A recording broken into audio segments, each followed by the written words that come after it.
easy radio app, now everywhere. Go to Google Play and install today. Hi there, I'm Gian Gomeshi. This is Q, the podcast. Highlights from the February 25th edition of Q, the program.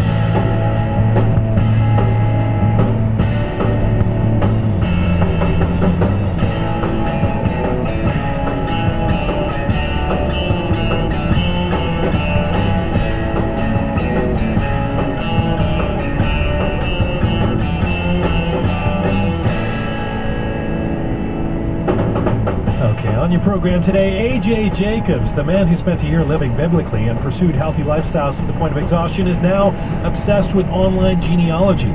A.J. Jacobs joins me on a global family tree coming up.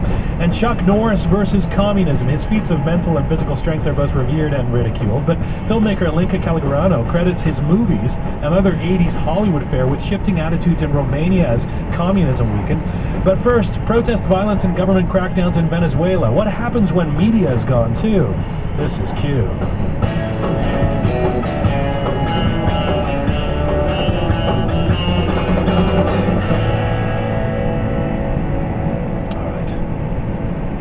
To today. A.J. Jacobs joining me for a feature interview in about 25 minutes. The role of pop culture, and specifically film, in the 1980s, in the fall of communism in Romania. But first, political unrest and violence have gripped parts of Venezuela. Yesterday, traffic was brought to a halt, as you may have heard of. Barricades were set on fire in Caracas, bringing parts of the capital city to a standstill. The protests have been sweeping across the country for the past couple of weeks. The nation's lack of security, stunted economy, and food shortages have led to people, mostly students and opposition groups, taking to the streets demanding change. And the protests against the government have at times turned violent, leading to at least 13 deaths. Meanwhile, Venezuelan President Nicolas Maduro's government is forcing national radio and television stations to ignore the political unrest and broadcast, well, anything else. The state is threatening to revoke the press credentials for foreign journalists. And there are suggestions that the government is even restricting access to social media and the internet. So to what degree is the crackdown on the media and the censorship of information affecting the fight on the ground? Q wanted to take a deeper look at how the media and the movement are intertwined right now in Venezuela. Phil Gunson is a Venezuela-based freelance journalist who has been covering this story for CNN International. He joins me on the line right now from Caracas, Venezuela. Hello, Phil. Hi there. Thanks so much for doing this. Before we jump into the censorship of the media, I know yesterday you woke up to the sounds of people protesting in the streets.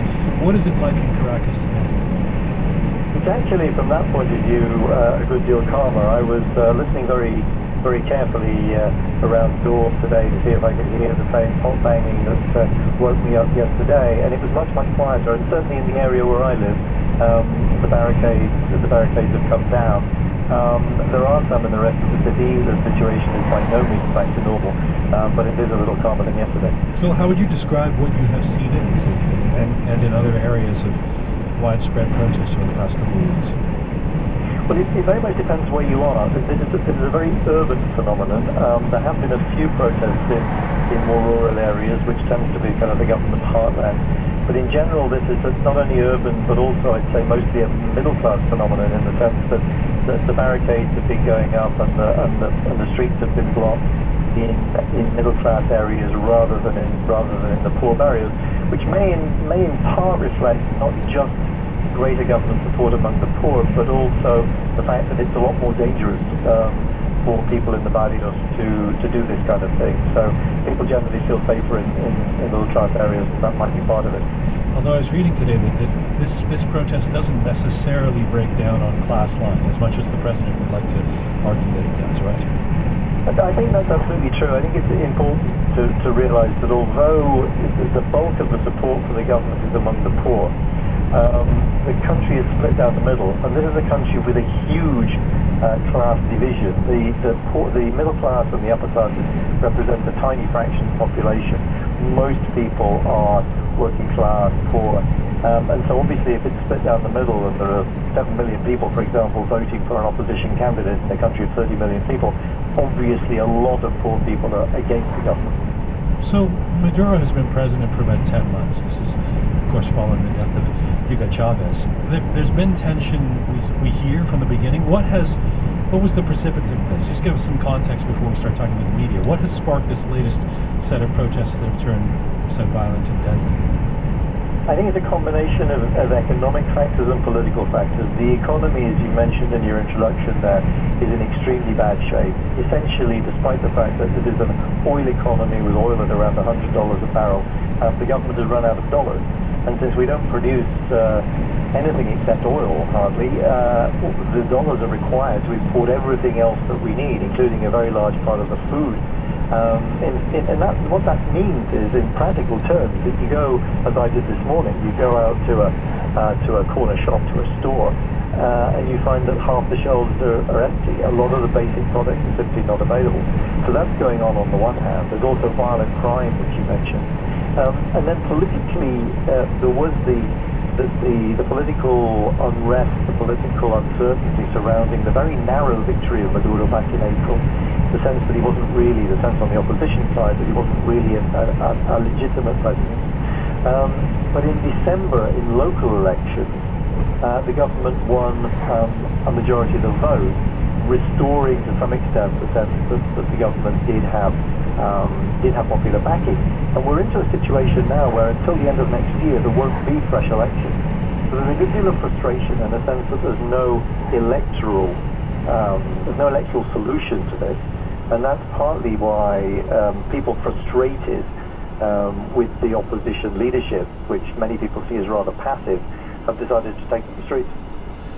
And just to clarify who the people in the streets are, I mean, I'm hearing about a lot of students and student protests being a big part of this. Are students categorically on the anti-Maduro side? Well, yes and no. There are two kinds of students, if you like, or two kinds of higher education establishments here. One are the older traditional autonomous universities, as they're known, where students elect their own associations, their own federations, and even have a hand in electing university authorities. And then there's a large number of institutions either created or taken over by the government in recent years, which is where the bulk of students study, where there is no internal democracy. And students depend on the government for everything, for their studies, for their maintenance, and so on. The students who are protesting tend to be those from the former group. So the government says this is only a minority of students, but these are the students who belong to certainly, I would say, the best universities in the country. Okay, let me get to what we wanted to talk to you about, which is the press crackdown. Over the past few days, we've been hearing about media outlets being targeted. How has the government been trying to control media? This is an ongoing government policy that's been in place for at least 10 years. They don't call it censorship, they use a rather more elegant phrase, which is communicational hegemony, which in essence means that the government has created an enormous number of its own media outlets, including half a dozen TV stations, national TV stations, radio stations and so on, and print media, whilst at the same time intimidating independent media, and in the recent past actually through intermediaries, it seems, buying up some of those media whose line they find unacceptable.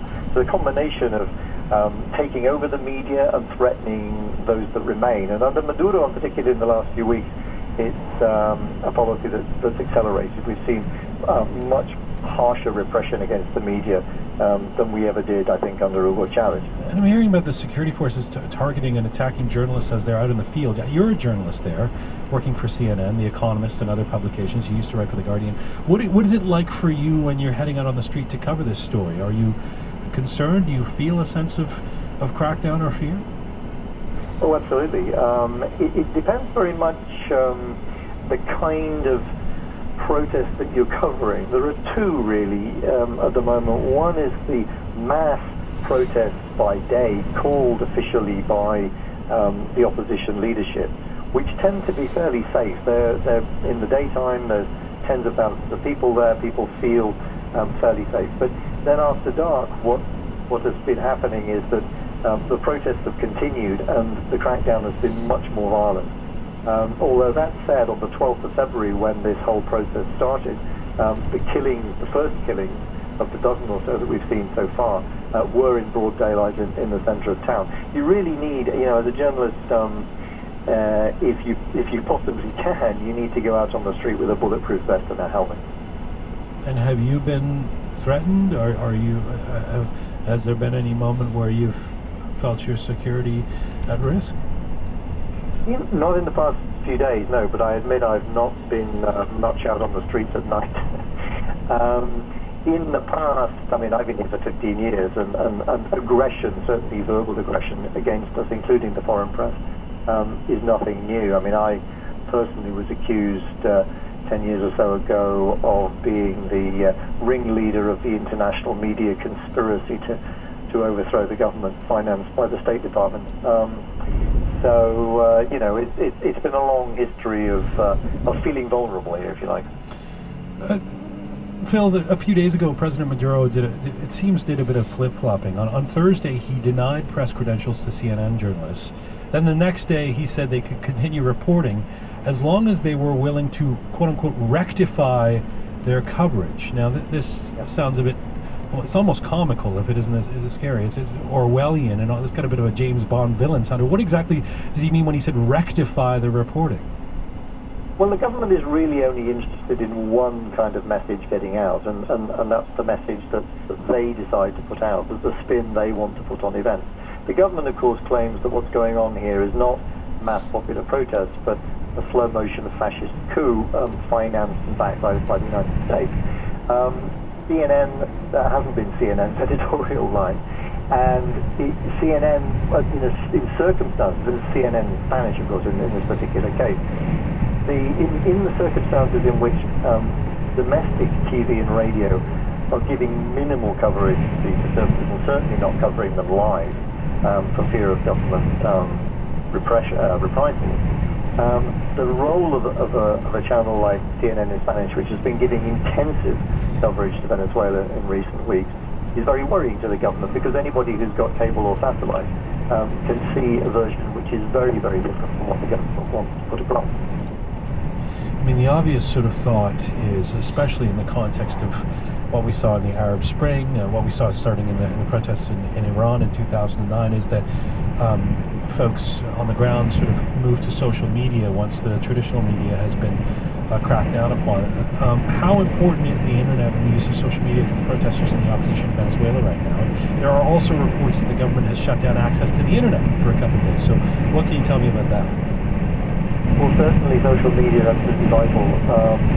The internet in general is a freer area. There are websites which are covering the situation in much more detail, and it is extremely important, I would say vital in terms of understanding what's going on, to be able to see the photographs, particularly the videos taken by ordinary people in the streets, many of them demonstrators, showing the brutality of the government repression. That has been crucially important, as it was, of course, in the Arab Spring, as it has been in other parts of the world.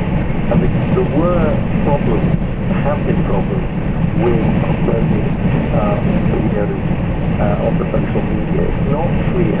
The internet here is very poor. We have one of the poorest internet services in the world to begin with. But it has not worked in terms of the speed of connection and the number of times in the day it goes down in the recent past.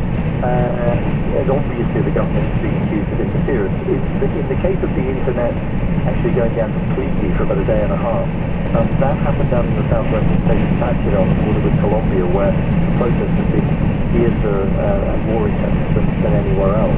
The government denies that it did that, but I think very few people believe that there wasn't some kind of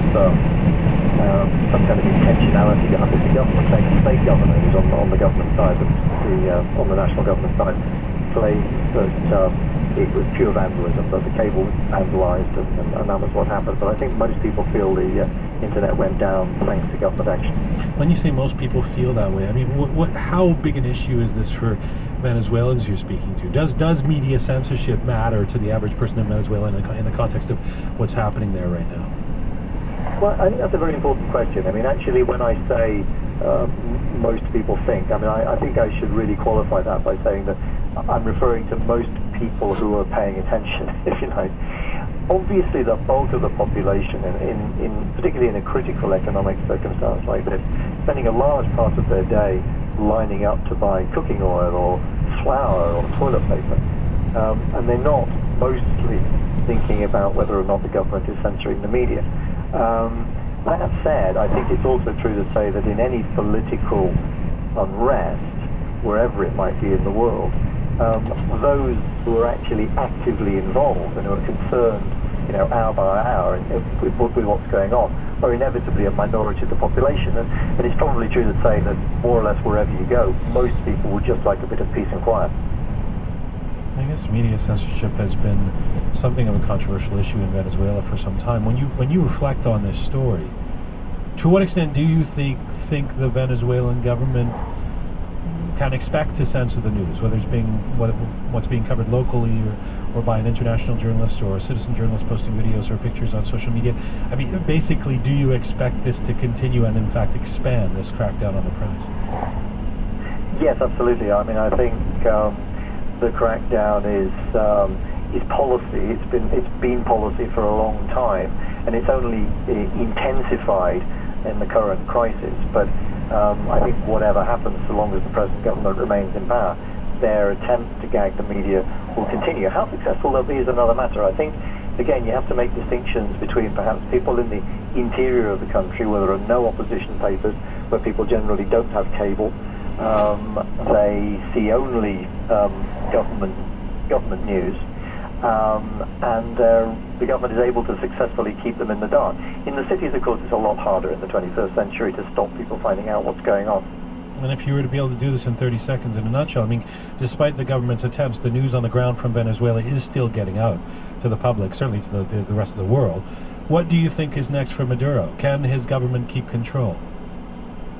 I think there are serious strains within the government, and this was indicated yesterday by a dissenting statement from the governor of Táchira, hitherto a loyalist, who came out against the repression, called for dialogue and for the release of political prisoners.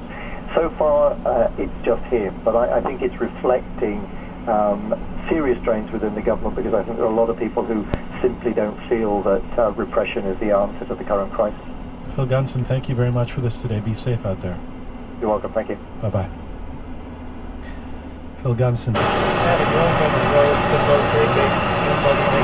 And from Caracas, Venezuela today, he's reporting for CNN International magazine. This is Q with Gian Gameshi. Like us, friend us, or send us your feedback on Facebook at Q on CBC Radio. This is Q on CBC, PRI, Sirius XM. Forget 6 degrees of separation. My next guest can trace his connections, family connections, to dozens of steps away or more. Much like the way Wikipedia revolutionized the encyclopedia, online genealogy sites have superpowered the family tree. And the more of us who enter our family information online, the bigger the broader human family tree becomes. A.J. Jacobs is the author of The Year of Living Biblically, of Drop Dead Healthy, and of My Life as an Experiment, and more. He's recently written for the New York Times about... Oh, you checked Sweden in particular? Just, yeah. Right. 70s and 1980s kung fu movie star Chuck Norris is often praised with a great deal of hyperbole. I mean, is his bearskin rug really a live bear that's afraid to move? Has he actually counted to infinity? Twice. And did he single-handedly bring down communism in Romania? Well, we know that last one is not true. We think. But in a new documentary in the works called Chuck Norris versus Communism, the argument is made that Chuck Norris films and other Hollywood movies smuggled into communist Romania in the 1980s did help shift attitudes in the country in the years preceding the fall of leader Nicolae Ceausescu. Ilinca Calagarano is the director of Chuck Norris versus Communism. She joins me now from a studio in London, UK. Hello, Ilinca. Hello, hello, and thank you for having me on the show. It's a great pleasure to have you. The media landscape in general was like at the time. Yeah, it's beautiful. The 80s in Romania was one of the most drastic decades of communism. So there was censorship, there was I think in '85 actually the national television went from 2 channels to only 1 channel that was broadcasting only 2 hours a day, and those 2 hours were mainly propaganda and propaganda newsreels that were showing Ceausescu in different in different places, visiting, you know, factories. So it was very limited. Very few movies were making it on the small screen in Romania in those years. And when the state television channel was only broadcasting 2 hours a day, the stuff that they did air was censored to almost an absurd degree. And I saw that they were censoring things like large meals out of Tom and Jerry cartoons. Yes. Well, the main character in our film, Irina, she was actually working for the national television, and she was a film translator, but part of her job was to translate the films for the censorship committee, so the people who were watching the films and deciding if they're going to be aired or not, or if they were going to cut scenes out. And yeah, it was going to absurd lengths. The things they were censoring, the Tom and Jerry meals, but also if flats were looking too big or too spacious in comparison with the flats that the state was offering in Romania, or if windows were a bit too big, or if people had back gardens, or if people had swimming pools or luxurious cars, all of these things had to be cut.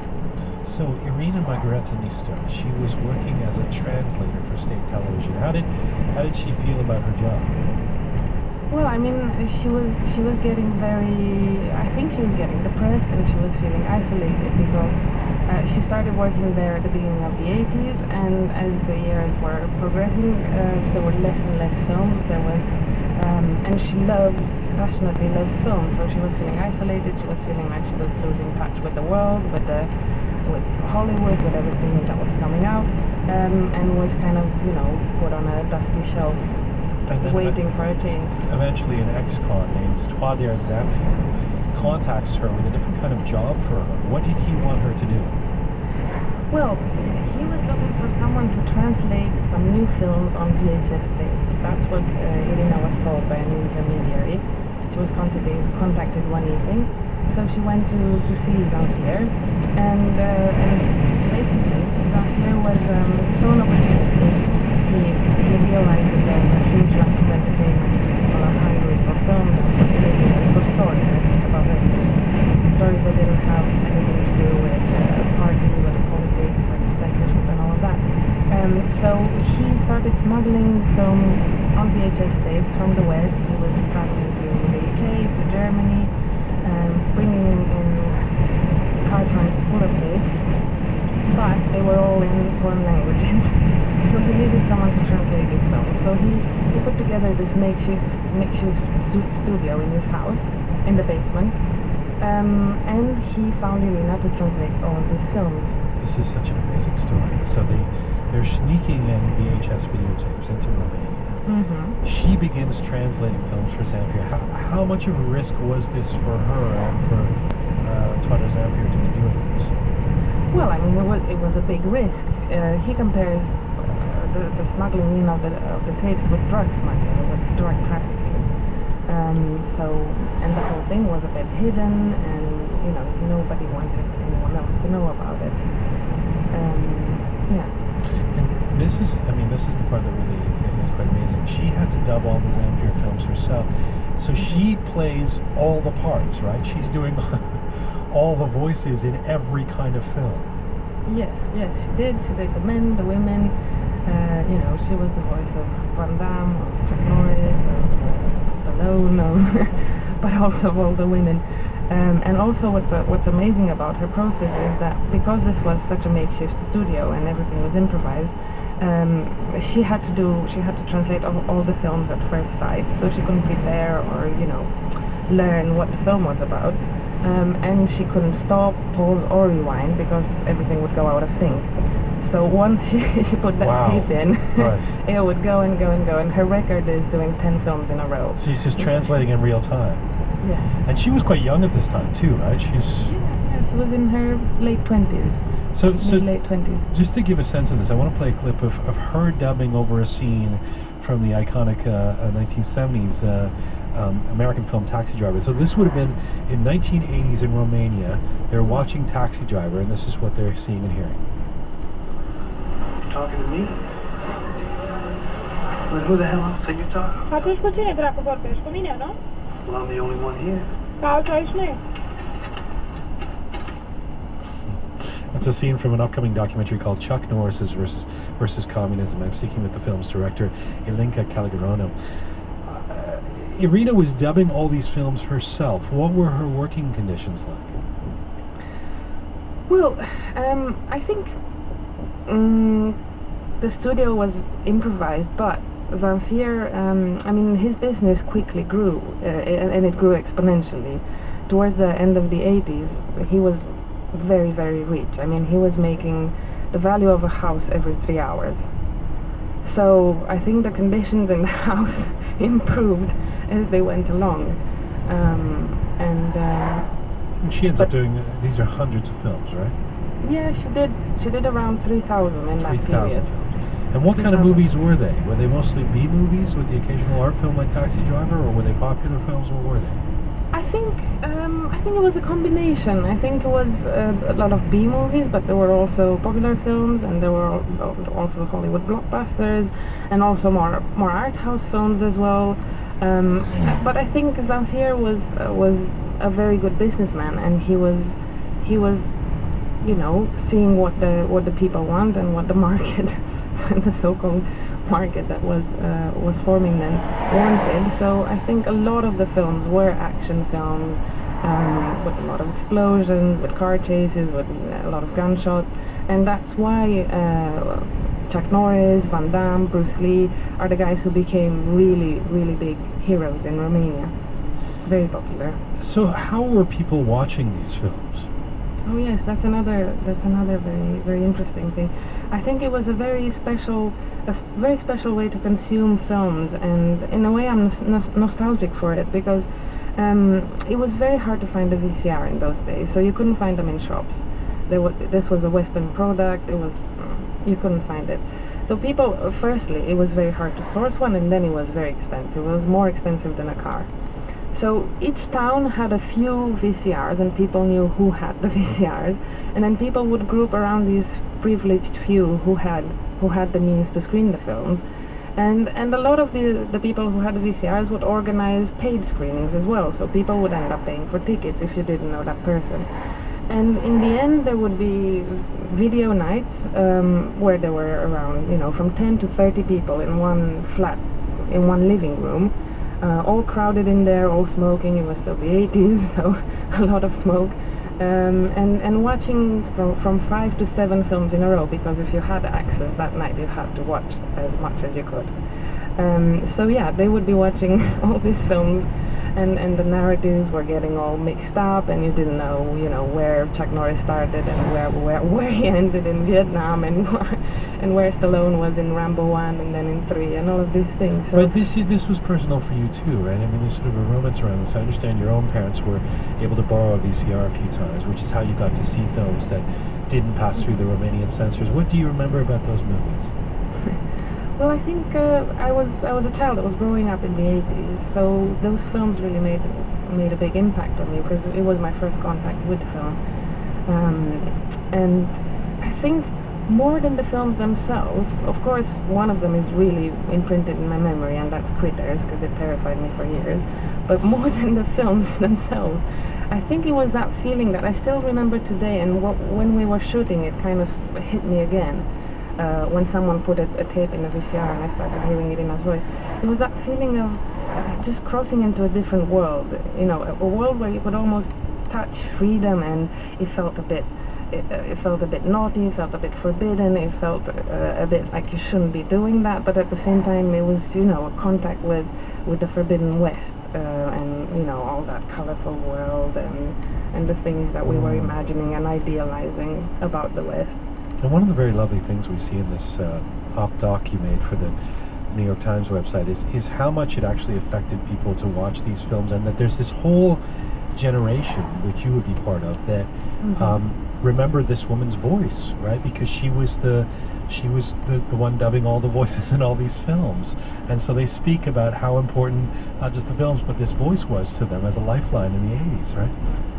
Yeah, a lot of the people that grew up with her, like I did, kind of regard her as their video nanny in a way, because she was there throughout their formative years and you know, teaching them things about life in a way, because she was the contact with those films.